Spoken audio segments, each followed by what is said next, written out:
அதே மாதிரி பர்திருஹரிங்கிற கவி ஒரு ஸ்லோகம் சொல்லியிருக்கார்.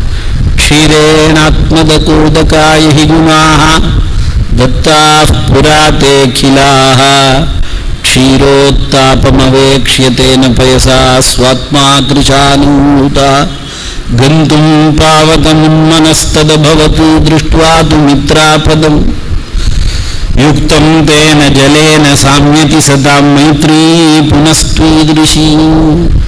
எல்லோரும் சேர்ந்து பக்தியை எப்படி அனுபவிக்க வேண்டும்ங்கிறதுக்கு பர்திருஹரி சொல்லியிருக்கார். என்னன்னா இப்பெல்லாம் நம்ம பால் பாக்கெட் வாங்குறோம், ஒரு 6 லிட்டர் வாங்குறோம்னு வச்சுக்கோங்க. திடீர்னு கூப்பிடாம ஒரு 4 பேர் நம்ம வீட்டுக்கு வந்தாச்சு அப்படின்னாக்க இந்த பாலை முதல்ல கேஸ்ல வைக்கிறோம். இந்த 4 தலையை பார்த்த உடனே 2 டம்ளருக்கு 3 டம்ளரா தண்ணியை விடுறோம். உடனே அந்த பால் பார்க்கறது, ஆஹா நம்மள்கிட்ட வந்து நண்பனா அடங்கா இந்த ஜலமானது அப்படின்னு சொல்லிட்டு சந்தோஷமா அது பெறுகிறது. தன்னுடைய உண்மையான வெள்ளை நிறத்தை நாம நம்மளால ஊத்தப்பட்ட தண்ணிக்கு அது வெள்ளை நிறமா கொடுக்கறது. அதுக்கப்புறம் நம்ம கேஸ்ல வச்சு காய்ச்சின உடனே என்ன ஆகுது, நம்மளால ஊத்தப்பட்ட தண்ணியெல்லாம் ஆவியில வெளியில போடுது. அப்ப அந்த பால் நினைக்கிறது, சந்தோஷமா என்கிட்ட வந்தியப்பா, என்னை விட்டு நீ இப்ப பிரியறேன்னு அது பொங்குறது. அப்ப நாம கேஸை அணைக்காம திருப்பி ஒரு கை ஜலத்தை எடுத்து தெளிச்சோமே ஆனால் பொங்குற பால் மேல நண்பன் வந்தாங்கிற சந்தோஷத்துல எப்படி ஆனந்தமா இருக்கோ அப்படி ஆனந்தமா நீ பக்தி பண்ணணும்னு சொல்லி கொடுத்துருக்கார். அப்படி பக்தி பண்ணினோமே ஆனால் நமக்கு எல்லா விதமான ஸ்ரேயஸ்களும் ஏற்படும். இந்த மனித ஜென்மால நாம பிறந்திருக்கோம். இன்னைக்கு ரூபானா பைசா கடனை பத்தி எல்லாம் சிந்திக்கிறோம். ஆனா வேதம் என்ன சொல்றதுன்னா 3 கடனோட தாண்டா நீ பிறக்கிறேன்னு சொல்றது. உத்தமோ ஹி பிராணோ யதீதரமுபயமேவாஜாமி ஜாயமானோ வை மனுஷ்யஸ்திருபிர்நவாஜாயதே பிரம்மச்சர்யே ரிஷிभ्यो யஜ்ஞேன தேவேभ्यः பிரஜயா பித்ருभ्यः. ரிஷிகடன், தேவகடன், பித்ருக்கடன் என்ற 3 கடனோட தான் நீ பிறக்கிறாய். நல்ல பையன்னு பேர் எடுத்து நல்ல விதமான பண்படுத்தப்பட்ட ஒழுக்கமான வாழ்க்கையை வாழ்ந்தோமேயானால் ரிஷி மண்டலங்கள் சந்தோஷம் அடைந்து ரிஷிகடன் அதனால பூர்த்தியாகிறது. அதற்கப்புறமாக உத்தமோ ஹி பிராணோ யதீதரம் உபயமேவாஜாமி ஜாயமானோ வை மனுஷ்யஸ்திருபிர்நவாஜாயதே பிரம்மச்சர்யேன ரிஷிभ्यः யஜ்ஞேன தேவேभ्यः.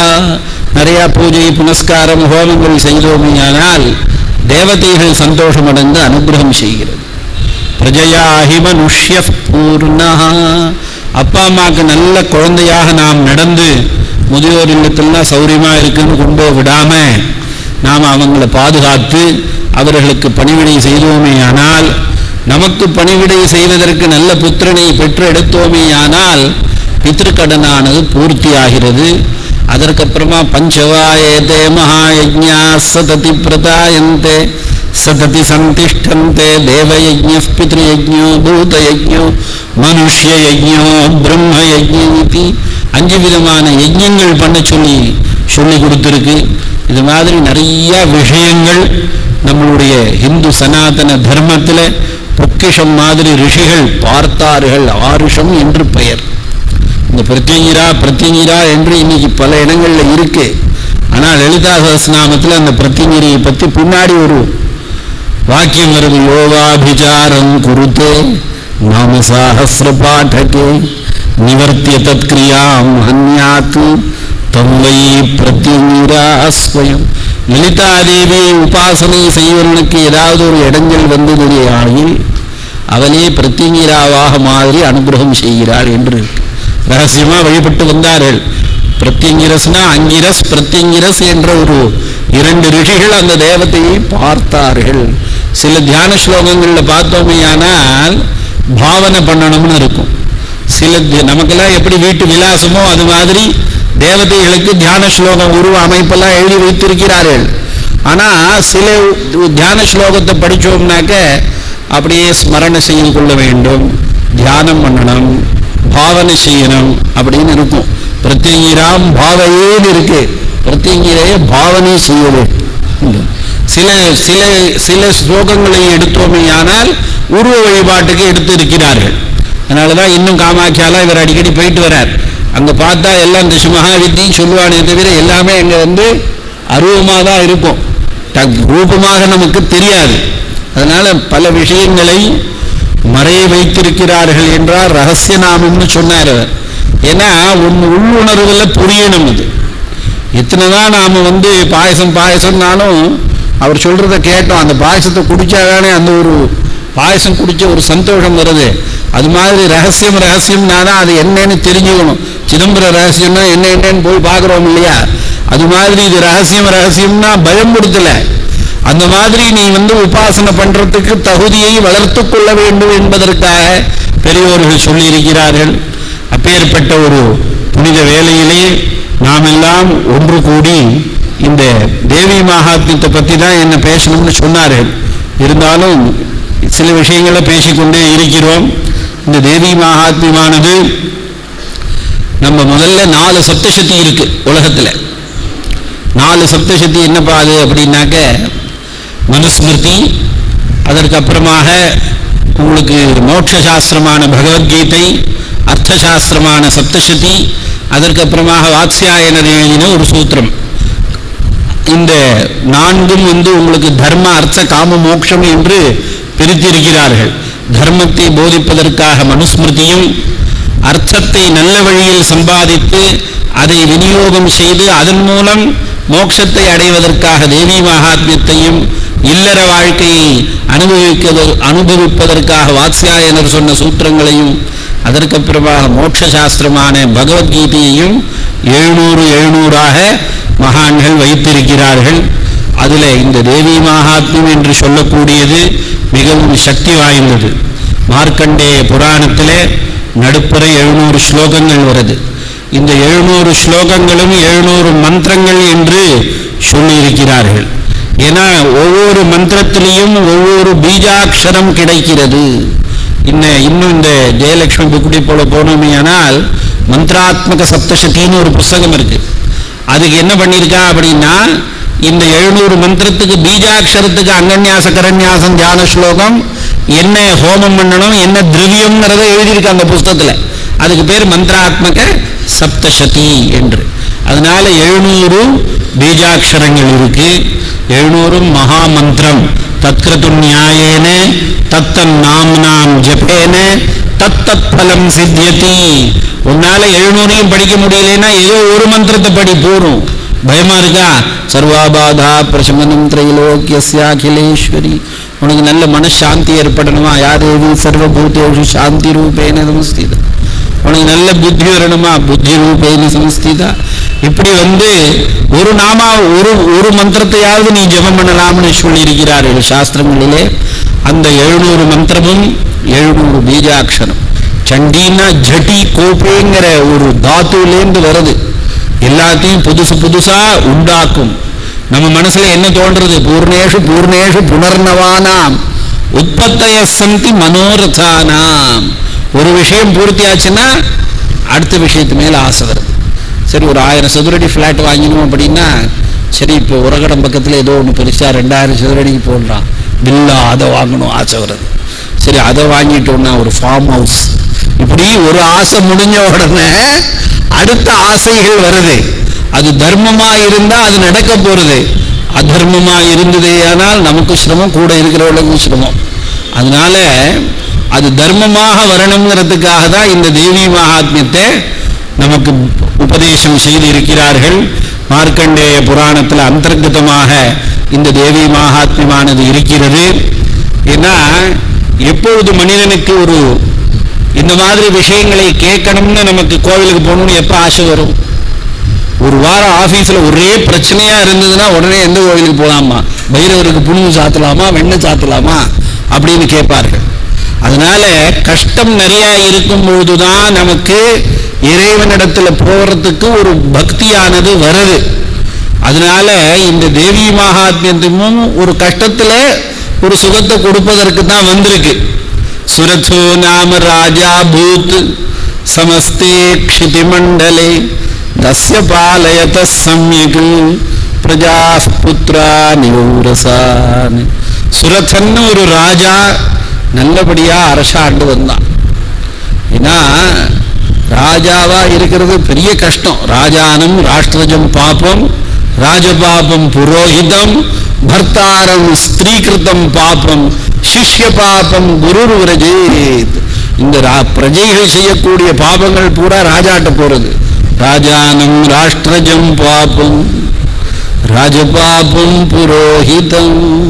சரி, இந்த ராஜாக்கு இத்தனை பாவம் வந்துருது, அது எங்கப்பா போறதுன்னா வேதம் படித்த பிராமணர் புரோஹிதாள்கிட்ட போறது. சரி, இந்த புரோஹிதா என்ன பண்ணணுங்கிறதையும் வேதம் சொல்லி கொடுத்துருக்கு, சொல்றேன். இந்த அதற்கப்புறமா இந்த பெண்மணிகள்லாம் கிரக எஜமானி, கிரகலட்சுமி, உண்மையான அம்பாள் தான், அதுல சந்தேகம் இல்லை. ஆனா அவர்கள் ஏதாவது தவறுகள் செய்தா அந்த பாபம் யார்கிட்ட போகும்? பர்த்தாரம் ஸ்திரீகிருதம் பாபம். பெண் செய்யற பாபம் புருஷனை பிடிக்கும். சரி, அப்ப நீங்களாம் சிஷ்யரா இருக்கேன், இப்ப இவருக்கு சிஷ்ய பாபம் குரு முனையேத். அதனாலதான் அவர் மௌனமா இருக்காரு. எப்ப பார்த்தாலும் அம்மா தாயே காப்பாத்துவா, தெரிஞ்சோ தெரியாமலோ எல்லா விதியாளுக்கும் நான் உபதேசம் பண்ணியிருக்கேன், அவளும் நல்லா இருக்கணும், நானும் நல்லா இருக்கணும், அதனால நீ காப்பாத்து சொன்னார்ல. ஞானதா அஜானதோ ஆப்பி, ஞானத்தோட தான் தப்பு பண்ணுவோங்கிறார் அவர். அஜான தோஷாத்து அபச்சார கர்ம யத் பூர்வமஸ்மாபிரணுட்டிதந்தே தத்தேவி சோட்வா சகலம் தயாலு மாதேவ புத்திரான் பிரதிநூஜுஷஸ்வ. நான் என்னுடைய அஜானத்தினால எவ்வளவோ தோஷங்களை செய்யறேன், என்னெல்லாம் நீ அம்மா காப்பாற்றணும், குழந்தை மாதிரி நினைச்சு என்னை காப்பாத்துங்கிற பிரார்த்தனை இருக்கு. அபராத சதங்கிருத்வா ஜெகதம்பேதி சோச்சரேத் யாங்கத்தின் சமவாப்னோதி நதாம் பிரம்மாவயசுரா. 100 விதமான அபராதங்கள் பண்ணினாலும் ஜெகதம்பான்னு சொன்னா எனக்கு அந்த பாபங்கள்லாம் போகணுங்கிற பிரார்த்தனை எல்லாம் இருக்கு. இந்த மாதிரி ராஜா நல்லபடியா அரசாண்டு வந்தார். அதற்கப்புறமாக எப்பயுமே ஒரு ஸ்ரேயாம்சி பகு விக்னானி, நல்ல காரியத்தை நடக்கணும்னா அதை நிறைய இடையூறுகள் வரும். அது எதனால வருதுன்னு நாம பார்த்தோமே. ஆனால் மனிதர்கள்ல 3 பேர் பிரித்திருக்கிறார்கள். எப்படி அப்படின்னா சத்புருஷன், சாமானிய புருஷன், மானுஷ ராட்சசன். ஒருத்தன் பேர் என்னன்னு தெரியலன்ட்டான். ஏதே சத்புருஷா பரார்த்த கடகாஹ ஸ்வார்த்தான் பரித்யஜே. தனக்கு எவ்வளவு சிரமம் வந்தாலும் பிறருக்கு நல்லதையே செய்பவன் சத்புருஷன். சாமான்யாஸ்து பரார்த்தமுத்யமபிருத ஸ்வார்த்தா விரோதேனை. தனக்கும் இடையூறு இல்லாமல் பிறருக்கு நல்லதை செய்பவன் சாமானிய புருஷன்.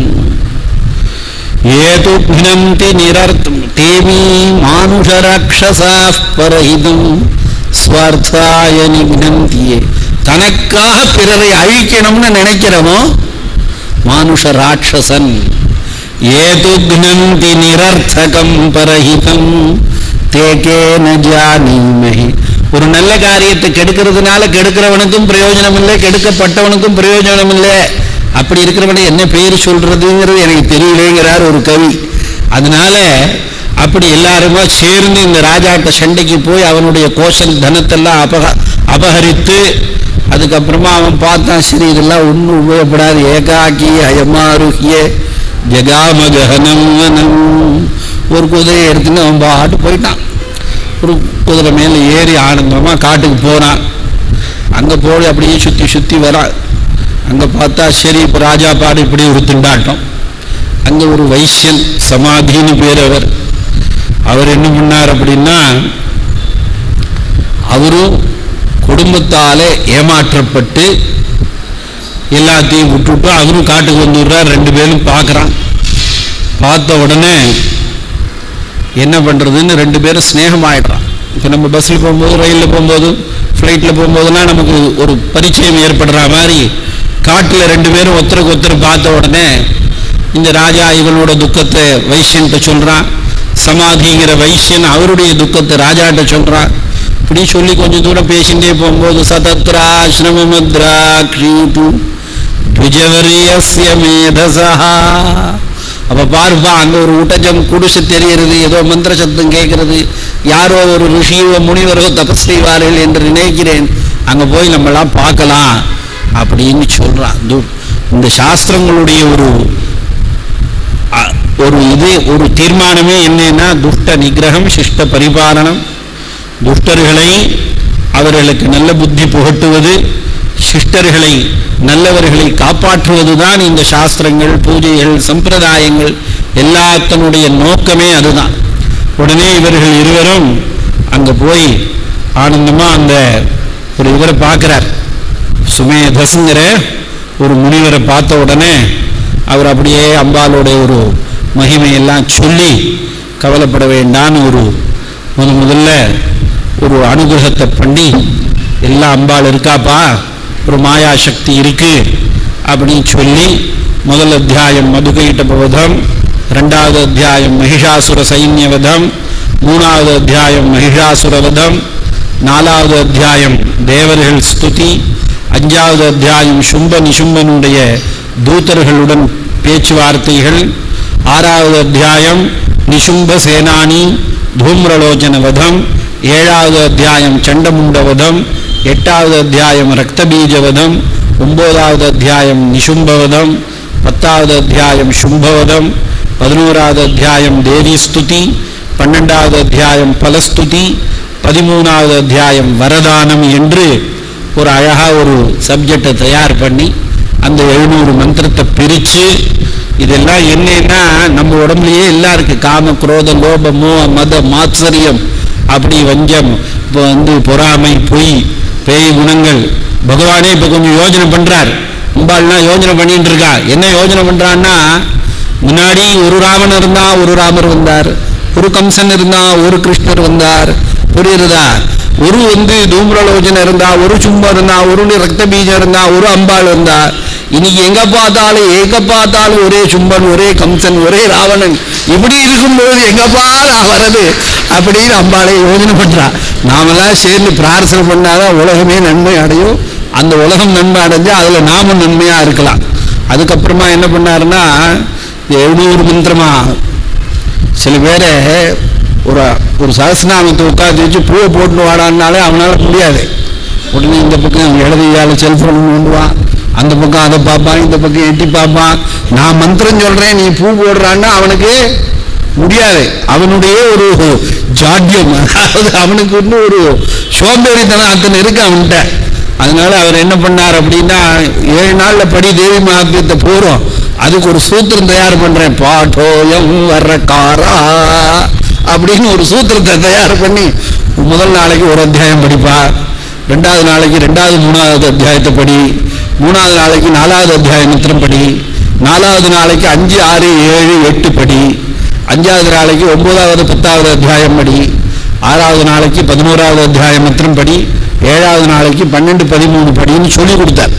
இந்த மாதிரி எல்லாம் சொல்லி கொடுத்து அதற்கப்புறமாக இவர்களுக்கு எல்லா விதமான உபதேசங்களும் பண்ணின உடனே 3 வருஷ காலம் ஏவம் சமாராதயதோஸ்திரிபிரோரிஷைரியதாத்மனு 3 வருஷ காலம் பூஜைகள் பண்ணினோமையானால் தம் பிரயச்சாமி சம்சித்தி தவஜானம் பவிஷ்யதி.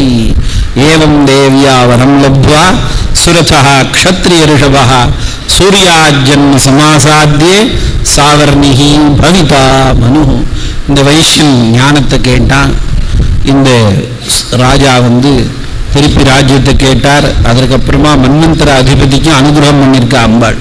இப்போ நாம் மன்வந்தர அதிபதினா என்னன்னா, சுபே சோபனே முகூர்த்தே அத்திய பிரம்மணா த்விதீய பரார்த்தே ஸ்வேதவரா கல்பே, சேத்துல வராத கலப்பையுமா அப்படி இல்லை, ஸ்வேதவரா கல்பே வைவஸ்வத மன்வந்தரே. இப்ப நடக்கிறது வைவஸ்வத மனு, அடுத்தது வரப்போறது சாவர்ணிஹி பவிதா மனு. சாவர்ணிர் பவிதா மனு ஆராதிதா சைவநரணாம் போகஸ்வர்க அபவர்கதான்னு சொன்னார், 13வது அத்தியாயத்தில் வருது. அதனால நாம சந்தோஷமா ஆராதனை பண்ணினோம்னா தர்மத்துக்கு விரோதம் இல்லாமல் தர்மத்தோட தர்மமாக இருக்கிற வாழ்க்கையும் நமக்கு பகவான் கொடுப்பார்.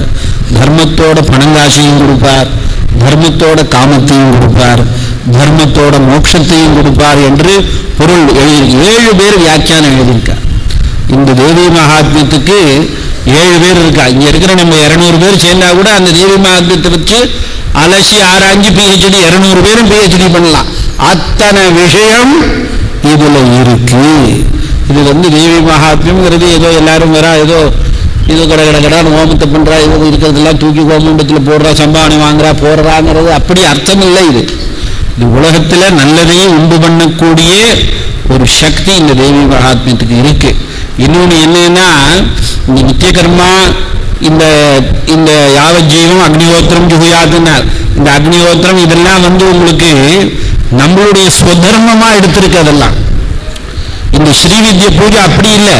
சம்பூஜகானாம் பரிபாலகானாம் யதேந்திரியானாம் ச தபோதனானாம் தேசஸ்ய ராஷ்ட்ரஸ்ய குலஸ்ய ராஜ்ஞாம் கரோது சாந்திம் பகவான் குலேஷः நிந்தந்து சாதக குலான்யனிமாதி சித்தா शापापतन्तु समयद्विषि योगिनां सा शाम्भवी स्फुरतु तापि ममाप्यवस्था यस्यां गुरुश्चरणपङ्कजमेव लभ्यं शिवाद्यमणिपर्यन्तं ब्रह्मादिस्तम्भसङ्गुनं कालाग्न्यादिशिवान्तं च जगद्यज्ञेन तृप्यतु जगद्यज्ञेन तृप्यतु ஜெகத்யஜ்ஞேன திருப்தியதோ அதிலேயே வருது. அதனால என்னன்னா, இந்த ஸ்ரீவித்ய உபதேசம் பண்ணினவனுக்கு தான் எல்லாம் சமங்கிற எண்ணமே முதல்ல வரும். இன்னைக்கு நான் சொல்றேன் என்னுடைய அனுபவத்துல, நீ சைவ வைஷ்ணவாள்கிட்ட போனேன்னா பேதம் இருக்கு, பேத புத்தி இல்லாம இருக்கிற அபேத பாவனம் ஸ்ரீசக்கர பூஜனம். இந்த அபேதமா இருக்கக்கூடிய ஒரு வஸ்து இருக்குன்னா அது ஸ்ரீசக்கரம் தான். ஆத்மானம கண்ட மண்டலாகாரம் ஆதிருப்தியே சகல பிரம்மாண்ட மண்டலம் ஸ்வப்பிரகாசம் யாயேத் ஸ்ரீகுரு சர்வகாரண பூதா சக்தி தேன நவரந்திரரூபோ தேஹா நவசக்கர ரூபம் ஸ்ரீசக்கரம். அதனால இந்த ஸ்ரீவித்ய உபாசனைக்கு தான்